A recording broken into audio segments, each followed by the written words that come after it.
السلام علیکم ورحمۃ اللہ وبرکاتہ۔ وعلیکم السلام ورحمۃ اللہ وبرکاتہ۔ کیا حال ہے سب کا؟ الحمد للہ، نحمدہ ونصلی علی رسولہ الکریم، اما بعد فاعوذ باللہ من الشیطان الرجیم، بسم اللہ الرحمن الرحیم، رب اشرح لی صدری ویسر لی امری واحلل عقدۃ من لسانی یفقہوا قولی۔ دوائے کا کیا مطلب ہوتا ہے؟ دوائی کیا چیز ہوتی ہے؟ دوا اصل لفظ تو دوا ہے، تو دوائے اے جو ہے یہ کی کے لیے لکھا، اور شافی کا کیا مطلب ہے؟ شفا دینے والی دوا، یعنی ایسی دوا جس سے شفا ہو جائے، دوائے شافی۔ دوا کس کے لیے ہوتی ہے؟ بیمار کے لیے۔ تو بیمار کون ہے؟ ہم۔ تو ہم سب کو علاج کی ضرورت ہے۔ امراض دو طرح کے ہوتے ہیں، جسمانی اور روحانی، اخلاقی، ذہنی۔ جب ہمارا جسم بیمار ہوتا ہے تو ہم تکلیف محسوس کرتے ہیں، عام طور پر وہ تکلیف ظاہر ہونے لگتی کیونکہ جسم بھی ظاہر ہے، لیکن روح جو کہ ظاہر نہیں ہوتی، اس لیے اس کو جو تکلیف ہوتی ہے عموماً وہ بھی ظاہر نہیں ہوتی۔ ہم خود بھی اس کو ڈائگنوز نہیں کر پاتے کہ تکلیف کیا ہے۔ تو جب تک بیماری کے ڈائگنوسس نہ ہو، جب تک بیماری کا پتہ نہ ہو، علاج بھی نہیں ہو سکتا۔ جسمانی بیماریوں کے تو بہت سے طبیب ہیں۔ ہر دوسرے ذہین بچے سے پوچھیں کہ آپ کیا بنیں گے؟ ڈاکٹر۔ لیکن روحانی بیماریوں کے طبیب بہت کم ہوتے ہیں، کیونکہ روحانی بیماریوں کے علاج کے لیے بہت محنت اور مشقت کی ضرورت ہوتی ہے، گہرائی میں جانے کی ضرورت ہوتی ہے، اور کسی کا علاج کرنے سے پہلے اپنے علاج کی ضرورت ہوتی ہے۔ ایسے روحانی طبیب انتہائی ناکام ہوتے ہیں جو خود بیمار ہوں۔ اگر ان کے قول اور فعل میں تضاد ہو، اگر وہ خود صحت یاب نہ ہو، صحت مند نہ ہو، تو وہ دوسروں کا علاج بھی نہیں کر سکتے۔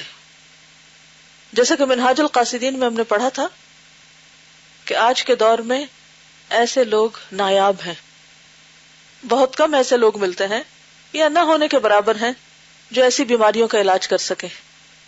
تو پھر ہمیں ضرورت پیش آتی ہے کہ ہم آج کے نہیں تو گزشتہ زمانے کے طبیبوں سے ہی فائدہ اٹھائیں۔ وہ خود تو زندہ نہیں، خود تو موجود نہیں، لیکن اپنے علم، اپنی چھوڑی ہوئی کتابوں اور اپنی تحریروں کی وجہ سے وہ زندہ ہیں، اور ان کی تحریریں ہمارے لیے شفا کا کام کرتی ہیں۔ اور خاص طور پر وہ تحریریں جن کا سورس قرآن اور سنت ہو، وحی الہی ہو۔ انہوں نے قرآن کو پڑھا، سمجھا، سنت کو پڑھا، گہرا مطالعہ کیا، اس کے رموز اور اسرار جانے، اور پھر اپنے مطالعے کے نچوڑ کے طور پر ایسی دوائیں تجویز کی جس سے مریضوں کو فائدہ ہو۔ تو انشاءاللہ اس کتاب میں ہم سب کے لیے فائدہ ہے، اسی لیے اس کتاب کا انتخاب کیا گیا ہے کہ ہم روحانی طور پر صحت مند ہوں، طاقتور ہوں۔ اور آپ دیکھیے کہ بہت کم لوگ ایسے ہوتے ہیں جنہیں خود اپنے بیمار ہونے کا بھی پتا ہو، یعنی اکثریت روحانی طور پر بیمار ہوتی لیکن پتہ ہی نہیں ہوتا، اور کوئی بھی نہیں بتاتا، کوئی اور بھی اس کا ذکر نہیں کرتا۔ لیکن یہ یاد رکھیے کہ جسم تو مر کے ختم ہو جاتا ہے، لیکن روح ختم نہیں ہوتی۔ جسم کی بیماریاں بھی مرنے کے ساتھ ختم ہو جاتی۔ اگر کسی کو کینسر ہو اور وہ اس کینسر کے مرض میں فوت ہو جائے تو قبر میں تو کینسر نہیں جائے گا ساتھ، وہ بھی ختم ہو گیا، تو یہ جسم گھل جائے گا اب۔ لیکن اگر کسی کی روح کو کینسر لاحق ہو، روحانی طور پر وہ کسی خرابی کا شکار ہو، اس کا ایمان درست نہ ہو، اخلاق درست نہ ہو، ذہن درست نہ ہو، سوچ درست نہ ہو، زندگی کے بارے میں، آخرت کے بارے میں پرسپشن اس کا درست نہ ہو، اور وہ کسی ایسی خرابی کا شکار ہو، تو مر کے وہ خرابی ختم نہیں ہوگی، وہ ساتھ جائے گی، اور جو چیز ساتھ جائے گی پھر اس کا ازالہ مرنے کے بعد نہیں کیا جا سکتا۔ اس لیے بے حد ضروری ہے کہ ہم یہیں پر کچھ دوا سوچیں اور دوائیں پڑھیں اور اپنا علاج کریں۔ تو کتاب کا ٹائٹل ہے دوائے شافی، اور امام ابن قیم الجوزیہ اس کے مؤلف ہیں. ادارہ تحقیقات اسلامی بین الاقوامی اسلامی یونیورسٹی اسلام آباد نے اس کتاب کو پرنٹ کیا ہے، اور خاص طور پر الہدا کی ڈیمانڈ پر 5000 کتابیں جو ہیں پرنٹ کی گئی ہیں الحمدللہ، جس کی وجہ سے آپ کو بازار سے بہت کم قیمت پر نسخہ فراہم کیا گیا. یہ کتاب اصل میں عربی میں تھی، تو اس لیے دوسرا پیج آپ کھولیے، ٹائٹل کے بعد آگے دیکھیے. اردو ترجمہ الجواب الکافی لمن سأل عن الدواء الشافی. پڑھیے.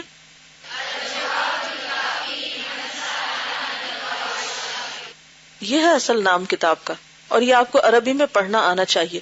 اس کا فونٹ تھوڑا سا مختلف ہے، پڑھا نہیں جا رہا، لیکن آگے آپ دیکھیں گے کہ سمپل انداز میں لکھا ہوا ہے. تو ذرا دیکھیں، بغیر پڑھیے کیا کتاب پڑھ رہے ہیں. اگر آپ کسی کو بتانا چاہیں کہ کتاب کا اصل نام کیا ہے تو کیا بولیں گے؟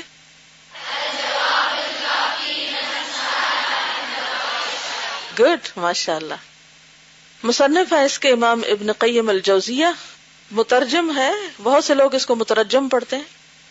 مترجم کا معنی پتہ ہے کیا؟ جس کو رجم کیا جائے. مترجم تو رجم کرنے والا، اور مترجم جس کو پتھر مارے جائیں. تو یہ لفظ ہے مترجم، ترجمہ کرنے والا، ٹرانسلیٹر. ٹھیک ہے، تو آج کے بعد کسی کو مترجم نہیں کہنا.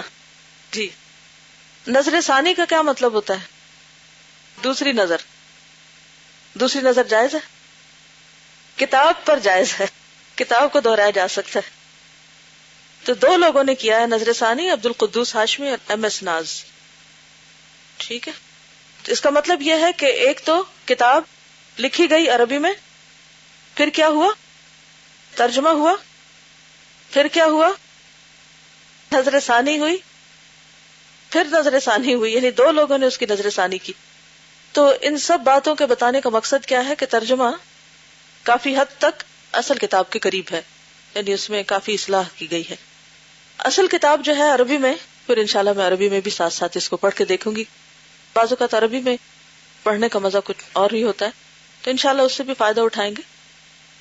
یہاں پر آپ دیکھ رہے ہیں کہ ٹائٹل پیج کے بیک پر قوائف فہرست سازی دوران طباعت ابن قیم الجوزیہ محمد بن ابی بکر. ان کی تاریخ پیدائش اور وفات ہے 1291 سے 1350 عیسوی.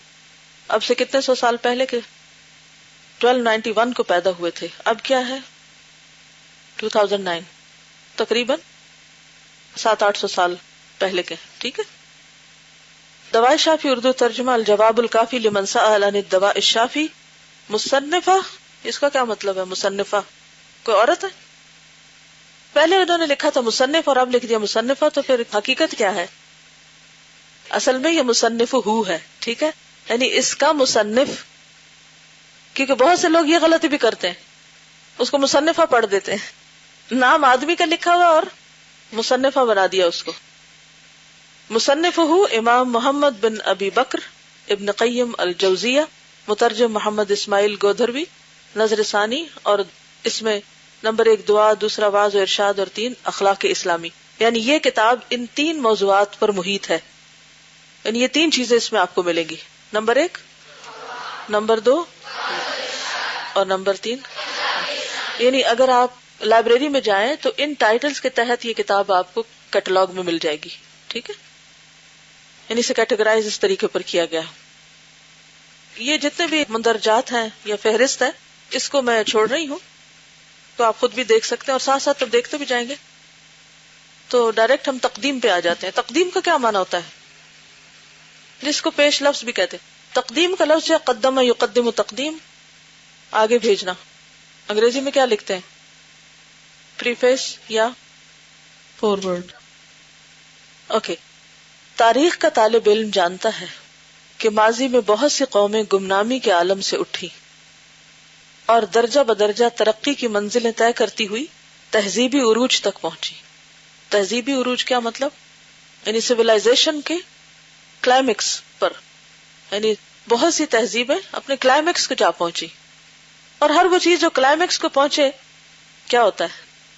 ڈاؤن فال بھی ہوتا ہے. مگر عروج پر پہنچ کر اس سطح کو ہمیشہ کے لیے قائم نہ رکھ سکی اور انہیں زوال سے دوچار ہونا پڑا. ان قوموں کے عروج و زوال پر غور کرنے سے معلوم ہوتا ہے کہ مادی وسائل وہ کیا ہوتے ہیں؟ مٹیریلزم یا مٹیریلسٹک جو اپروچ ہے، مٹیریل ریسورسز کہہ سکتے ہیں. اور علم و دانش کے ساتھ ان قوموں کے آگے بڑھنے، یعنی دو چیزیں ضروری ہوتی ہیں، ایک علم و دانش اور دوسرے مادی وسائل یعنی مٹیریل. ان قوموں کے آگے بڑھنے یا زوال پذیر ہونے میں افراد کے اخلاق اور کردار نے بنیادی کردار ادا کیا. اس کو انڈر لائن کر لیں. یعنی صرف مادی وسائل اور صرف علم کافی نہیں ہوتا ترقی کے لیے، بلکہ کیا ضروری ہوتا ہے؟ قوموں کا اخلاق اور کردار. ابتدا میں قوم کے افراد میں اخلاق کی اعلیٰ خوبیاں پروان چڑھی. مقصد سے لگن، امانت و دیانت، عدل و انصاف، محنت و مشقت، بے خوفی اور راست گوئی نے انہیں علم و عمل کے میدان میں آگے بڑھایا. اور ان خوبیوں کی بدولت جب زمین ان کے لیے سونا اگلنے لگی اور آسمان ہن برسانے لگا تو مقصد زندگی سے لگن میں کمی آ گئی. ہن کیا ہوتا ہے؟ حیدرآباد دکن کا نام سنا ہے؟ کس چیز کے لیے مشہور ہے وہ؟ کیا تھا وہاں؟ کون سی جگہ ہے دنیا میں؟ وہ انڈیا میں. تو وہاں مسلم اکثریت تھی اور وہاں مسلمانوں کی اپنی حکومت بھی تھی. ٹھیک ہے، نواب حیدرآباد دکن مشہور تھا. تو ان کا اپنا ایک سکہ بھی تھا، گولڈ کا سکہ. تو اس سکے کا نام ہن تھا. اس کو پگوڈا بھی کہتے ہیں. Pagoda PAGODA. ٹھیک ہے، سکے کا نام جیسے گولڈ کوائن ہے. ٹھیک، تو زمین سونا اگلنے لگی اور آسمان ہن برسانے لگا، یعنی اوپر سے بھی سکے اترنے لگے. نہیں، ہر طرف سے مال و دولت کی فراوانی ہو گئی. تو مقصد زندگی سے لگن میں کمی آ گئی. جب دنیا کی عیش و عشرت بڑھتی ہے تو عموماً لوگ آخرت بھول جاتے ہیں، زندگی کا مقصد بھول جاتے ہیں کہ دنیا میں آئے کیوں تھے. عدل و انصاف کی جگہ مفاد پرستی نے لے لی. محنت و مشقت کاہلی اور آرام طلبی سے بدل گئی. عیش و نشاط کے ولولے پروان چڑھنے لگے جیسے اندلس میں ہوا. اور بے خوفی اور راست گوئی کی جگہ مصلحت کوشی نے لے لی. بے خوفی اور راست گوئی کیا ہوتا ہے؟ سچ بولنا. سچ بولنے کے بجائے کمپرومائز کرنے لگے، مصلحتوں کا شکار ہوئے لوگ. اخلاق کی اس تبدیلی نے اپنا رنگ دکھانا شروع کیا اور چند نسلوں کے بعد واضح ہوا کہ مقابلے کی اس دنیا میں کوئی دوسری باصلاحیت اور با اخلاق قوم آگے بڑھ گئی. یعنی وہ قوم پیچھے چلی گئی جس کے اندر یہ چیزیں پیدا ہوئی اور دوسری قوم آگے بڑھ گئی. امت مسلمہ نے درجہ بدرجہ 3 صدی ہجری کے وسط تک عروج و ترقی کی منزلیں سر کی. سر کی نہیں، یعنی سر کی. سر کی کا کیا مطلب ہے؟ طے کی، پار کی. اور پھر وہ وقت آیا کہ علم و دانش کے عظیم ورثے کے مالک عباسی حکمران نہ اپنی رعایا کا دفاع کر سکے اور نہ اپنی تہذیبی میراث ہی کو بچانے میں کامیاب ہوئے. وسطی ایشیا، سینٹرل ایشیا سے اٹھنے والے تاتاریوں نے عروس البلاد، شہروں کی دلہن، بغداد کی اینٹ سے اینٹ بجا دی اور سادی شیرازی کے بقول آسماں را حق بود گرخوں بگرید بر زمین بر زوال ملک مستعصم امیر المومنین. فارسی کا شعر ہے، اس کا مطلب یہ ہے آسمان آسمان را کو حق حق ہے، حق بود حق ہے، یعنی آسمان کو یہ حق حاصل ہے. گر خوں بگریا یعنی خون کے آنسو روئے، بر زمین زمین پر، یعنی آسمان سے خون کے آنسو زمین پر آئے تو یہ بے جانا ہوگا. آسمان کو رونا ہی چاہیے. کس بات پر؟ بر زوال، زوال پر. ملک مستعصم، مستعصم باللہ کی حکومت، امیر المومنین جو اس وقت عباسی خلافت کے امیر المومنین تھے. عباسی خلافت جب ختم ہوئی تو اس وقت آخری کالف کون تھے؟ مستعصم. یعنی اتنا برا حال کیا تھا تاتاریوں نے، اس تفصیل میں جانے کی ضرورت نہیں، لیکن وہ اصل میں اسلامی تہذیب کا وہ جو عروج تھا اس کے بعد زوال کی آخری حد تھی. انحطاط، انحطاط کس کو کہتے ہیں؟ ڈکلائن. انحطاط کی اس گھڑی میں اہل عزم و ہمت نے شکست خوردہ مسلمانوں کی رہنمائی کا فریضہ انجام دیا. کس نے ہمت کی؟ علماء نے. اس لیے آج بھی جب بہت فتنے فساد کی باتیں ہوتی ہیں نا، اور ہم ہمیشہ آپ کو انکریج کرتے ہیں کہ جو پڑھ رہے ہیں پڑھتے رہیے، محنت کرتے رہیے، دنیا کدھر بھی جا رہی ہے مگر آپ اپنا کام نہ چھوڑیے. تو ہر دور میں مسلم علماء نے یہی کام کیا ہے، چاہے وہ جنگ آزادی ہو، چاہے وہ پاکستان بننا ہو، چاہے اس کے بعد کے حالات ہو، چاہے 65 کی وار ہو یا 71 کی یا کچھ بھی.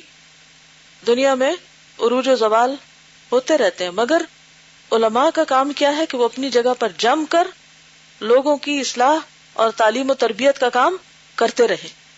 یعنی خلافتیں تو آتی جاتی ہیں، حکومتیں تو بدلتی رہتی ہیں. جب سے پاکستان بنا ہے کتنی حکومتیں بدلی ہیں؟ ان گنت. میں ان گنت اس لیے کہہ رہی کہ آپ گن نہیں سکتے، اور پاک سٹڈیز تو سبھی پڑھتے ہیں. تو ان گنت حکومتیں بدلی، لیکن جو اچھے انسٹیٹیوشنز قائم ہوئے ان کو اتنا فرق نہیں پڑا. کوئی حکومت آ رہی ہے جا رہی ہے، ان کے اندر اچھے اگر قابل لوگ ہیں، کام کرنے والے لوگ ہیں، تو ادارے ترقی کرتے رہے. اور خاص طور پر ایسے اداروں کو تو اور بھی محنت کرنے کی ضرورت ہے جن کے ذمے لوگوں کی اصلاح، تعلیم اور تربیت اور اخلاق اور مرال کو بلند کرنے کا کام ہو، جیسے آپ لوگ ہیں. اسی لیے الحمدللہ میرا خیال ہے سارے اسلام آباد میں سب سے کم چھٹیاں آپ لوگوں نے کی، الحمدللہ.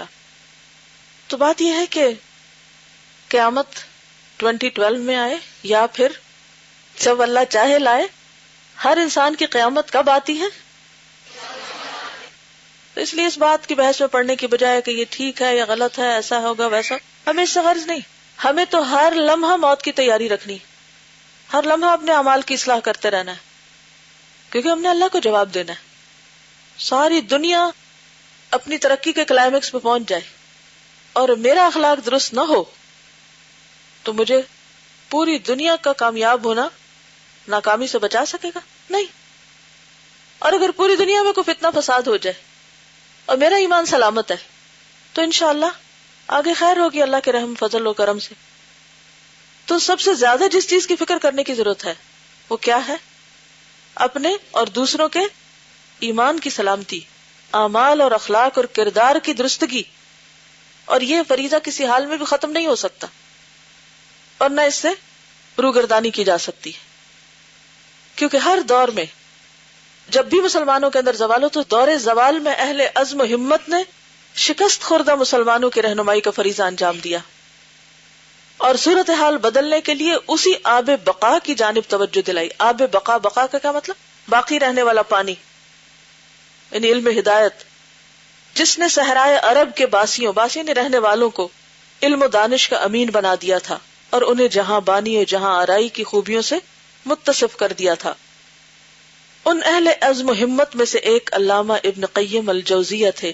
انہوں نے اپنی تحریروں سے مایوس اور نا امید افراد معاشرہ کو بامقصد زندگی گزارنے کا پیغام دیا.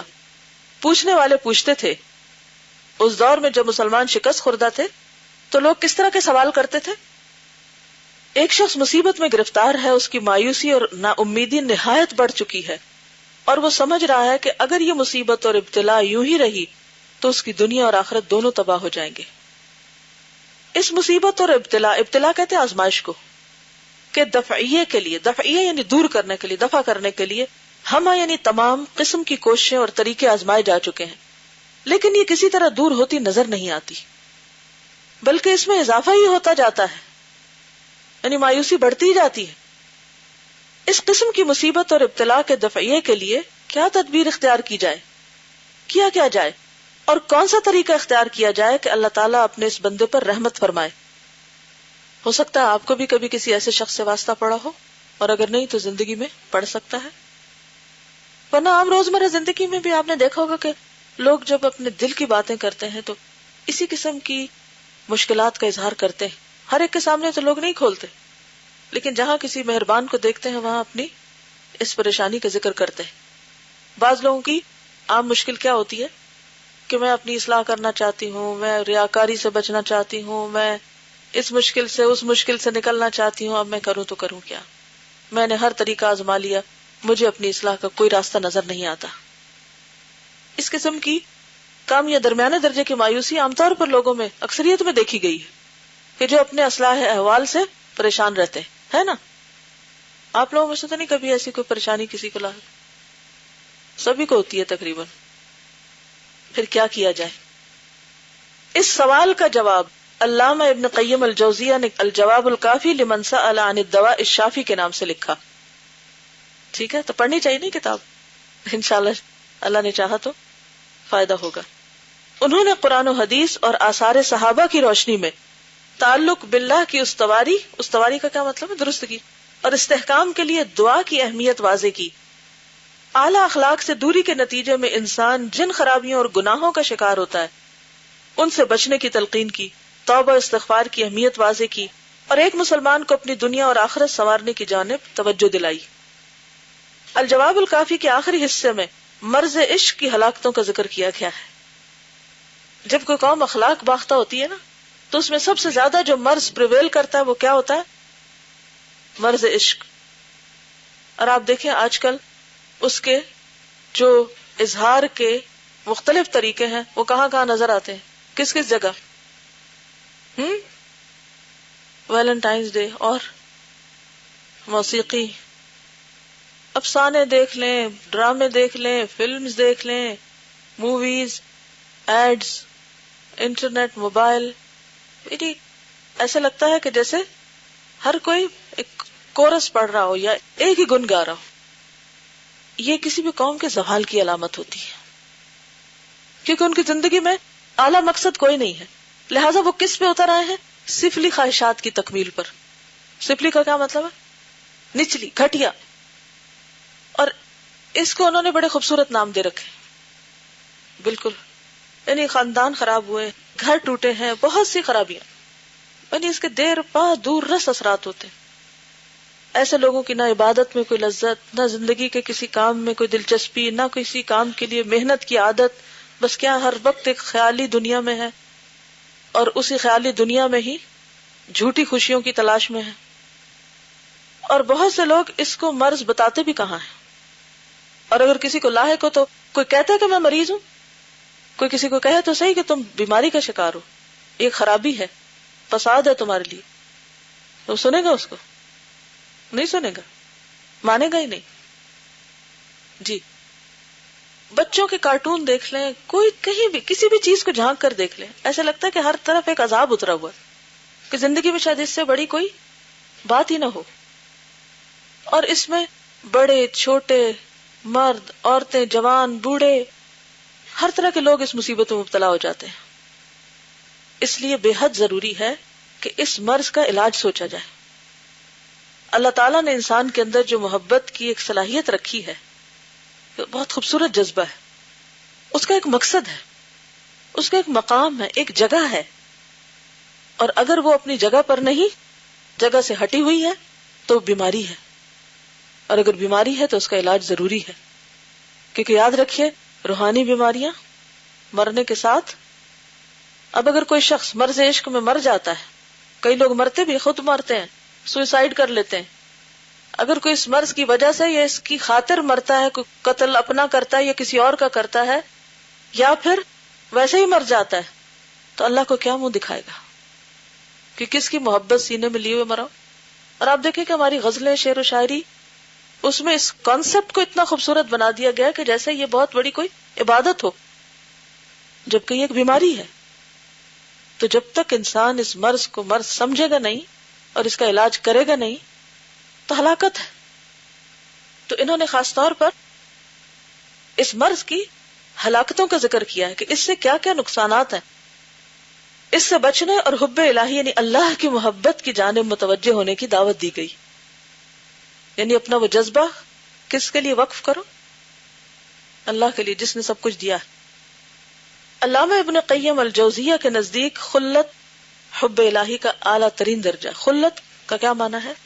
یعنی محبت سے بھی اوپر کا درجہ ہے خلت، یعنی جس میں دل اللہ کی محبت میں اس طرح محو ہو کہ دوسری محبتیں سبسائڈ ہو جائیں، یعنی سب سے بڑھ کر والذین آمنوا اشد حبا للہ، اللہ کی محبت میں شدید ترین ہو انسان۔ اور انسان کے جملہ اعمال کی بنیاد اللہ اور انبیاء اور رسل کی محبت یعنی رسولوں کی محبت ہے۔ مختصراً کہا جاتا ہے کہ دینی اور اخلاقی برائیوں اور ان کے زیر اثر بننے والی انسانی شخصیت اور معاشرے کے ذکر کے ساتھ اخلاقی خرابیوں کے تدارک پر الجواب الکافی میں اچھے انداز میں لکھا گیا ہے۔ الجواب الکافی اپنے موضوع پر ایک صاحب نظر عالم کی کاوش ہے، یعنی ایسے عالم یعنی ابن القیم کی ایسی کوشش ہے کہ جو انہی کا مقام تھا کہ وہ اس موضوع پر لکھے، ہر کوئی نہیں لکھ سکتا۔ اس لیے جب 20ویں صدی کے آغاز میں یہ کتاب پہلی بار اشاعت پذیر ہوئی تو اسے اردو میں منتقل کرنے کا داعیہ یعنی ارادہ یا خواہش ایک سے زائد افراد کے دلوں میں پیدا ہوا. اس سے پہلے یہ مینیوسکرپٹ کی شکل میں تھی، ہینڈ ریٹن بک تھی. سب سے پہلے 20ویں صدی کے شروع میں شائع ہوئی ہے. پنجاب کے مولانا اصغر علی روحی 1954 میں ان کی وفات ہوئی نے اس کے مطالب الجفا والوفا کے نام سے اردو دان قارئین تک پہنچا دیے. لاہور 1913 میں چھپے. الجفا والوفا میں اس میں ساری کتاب نہیں بلکہ اس میں جو کچھ یعنی خاص خاص باتیں تھی. تاہم پنجاب سے دور گجرات کاٹھیا واڑ کے قصبے گودرا کے رہنے والے مولانا ابو العلا محمد اسماعیل نے بھی الجواب الکافی کو اردو میں منتقل کیا. یہ دوسرا ترجمہ دوائے شافی شائع کرنے کی سعادت ادارہ تحقیقات اسلامی اسلام آباد کے حصے میں آئی. اس کی پہلی اشاعت 1972 میں اور دوسری اپریل 1988 میں پیش کی گئی تھی. اس وقت دوائے شافی کی تیسری اشاعت پیش کی جا رہی ہے. مناسب معلوم ہوتا ہے کہ اس موقع پر مترجم مولانا محمد اسماعیل گودروی کے بارے میں وہ معلومات درج کر دی جائیں جو ان کی تحریروں سے ہمیں حاصل ہوئی ہیں. کہ مترجم کون ہے؟ جیسا کہ اوپر لکھا گیا ہے کہ مولانا گجرات کے قصبے گودرا کے رہنے والے تھے. انہوں نے اپنی تعلیم اور سند و اجازت کے بارے میں بتایا ہے. فقیر نے اپنے آپ کو فقیر کہہ رہے ہیں. اکثر و بیشتر تعلیم مدرسہ عالیہ رامپور میں ہوئی. یوپی میں ہے نا رامپور. معقولات یعنی منطق وغیرہ عقل سے، فقہ، اصول فقہ، تفسیر اور دیگر علوم و فنون کی سند حضرت علامہ مولانا ابو الافضال فضل حق رامپوری پرنسپل مدرسہ سے مجھے ملی، جو مشہور خیر آبادی خاندان کے ایک جلیل القدر اور جامع کمالات فاضل تھے. اور صحائے ستہ شرح نخبۃ الفکر جو علوم الحدیث کی کتاب وغیرہ کی سند و اجازت حضرت علامہ ابو المنصور محمد منور العلی صاحب محدث رامپوری سے ملی، جو مدرسہ عالیہ میں درجہ حدیث کی مسند پر تھے اور جن کا سلسلہ اسناد و اجازت حضرت شاہ ولی اللہ محدث دہلوی تک منتہا ہوتا ہے پہنچتا ہے، انتہا ہوتا ہے. حضرت ممدوح کے سلسلے سے فقیر کو دعائے حزب البحر کی سند و اجازت حاصل ہے. حزب البحر ایک دعاؤں کی کتاب ہے، تو اس کی سند ان کے پاس تھی، جس کی اسناد اور اجازت حضرت شاہ ولی اللہ تک منتہا ہوتی ہے، یعنی وہ شاہ ولی اللہ ان کا شاید مجموعہ ہے. مولانا گودروی ماضی قریب کے ان اہل علم و دانش میں شامل تھے جو خیر آبادی خانوادے کے مکتب معقولات اور ولی اللہ سلسلے کے مکتب حدیث و تصوف کے جامع تھے. نہیں سمجھ آئی؟ خیر آبادی خانوادہ کیا ہوتا ہے؟ خاندان کے مکتب معقولات، مکتب یعنی انسٹیٹیوٹ، معقولات جس میں یعنی لاجک وغیرہ سے متعلق علوم، اور ولی اللہ ہی شاہ ولی اللہ محدث دہلوی جو ہیں ان کا جو مکتب یعنی ان کا جو اسکول آف تھاٹ ہے حدیث و تصوف کا، اس سے متعلق ہے، یعنی اس سے بلانگ کرتے ہیں. ٹھیک ہے. وہ بڑے فاضل بزرگ تھے مگر ابنائے زمانہ نے ان کی چندہ قدر نہ کی، کسی کو پتہ ہی نہیں کہ کون تھے. تقسیم ہند کے بعد معاشی مسائل کا شکار رہے، یعنی غریب تھے. فروری 1955 کے خط میں انہوں نے لکھا تھا تقریباً 4 سال سے نیم فا کا وقت گزر رہا ہے، یعنی کھانے کو نہیں ملتا. ابتلاء یعنی آزمائشیں اور صدمات نے مختلف امراض کا شکار بنا رکھا ہے، یہ بیمار ہیں جسمانی طور پر بھی، صدمے پے در پے. وَلَنَبْلُوَنَّكُمْ بِشَيْءٍ مِّنَ الْخَوْفِ وَالْجُوعِ وَنَقْصٍ مِّنَ الْأَمْوَالِ وَالْأَنفُسِ وَالثَّمَرَاتِ، یعنی مشکلات کا شکار رہے. ایک طرف عیال داری یعنی بال بچے، دوسری طرف معاشی مشکلات، کمائی کا ذریعہ کوئی نہیں، اور سہارا صرف خدا کی ذات کا. اور بس معاشی دشواریوں کی وجہ سے احقر کا مطلب کیا؟ یعنی ہمبل انداز خود کو ظاہر کرے. اپنا کتب خانہ فروخت کرنا چاہتا ہے، یعنی کتابیں بیچنا چاہتے ہیں، تو اور کوئی ذریعہ آمدنی نہیں.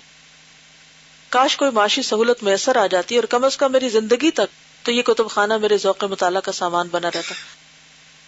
اس تنگ دستی کے باوجود انہوں نے قلم و کرتاس سے تعلق برقرار رکھا. کوئی ہے ہم میں سے ایسا کہ جس کے اوپر اتنی مشکلات ہو اور پھر بھی وہ لکھنے پڑھنے کا کام کرے؟ کیا سبق ملتا ہے اس سے؟ کہ ہر حال میں کام کرو. ہم کس بات کا انتظار کرتے رہتے ہیں؟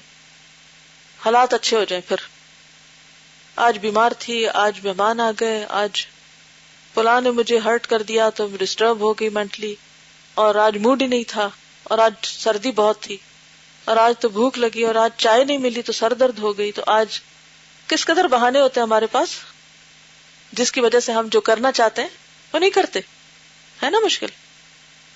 لیکن انہوں نے ان مشکلات میں بھی، یعنی بھوک بھی ہے، گھر والوں کی بھی فکر ہے، صدمے بھی ہیں، بیماری بھی ہے، اور کام کرتے جا رہے ہیں. کتاب کا ترجمہ کر دیا، اور اگر یہ نہ کرتے تو آپ کو عربی میں پڑھنی پڑتی، پھر آپ دیکھتے تھے کتنے لوگ اس میں سے پڑھنے کے قابل ہوتے. اصل میں جس نے کام کرنا ہوتا نا وہ ہر حال میں کر لے، جس نے نہیں کرنا اس کے لیے 100 بہانے.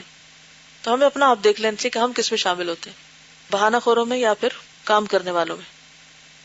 اور رسائل اور جرائد میں ان کی تحریریں مسلسل شائع ہوتی رہیں.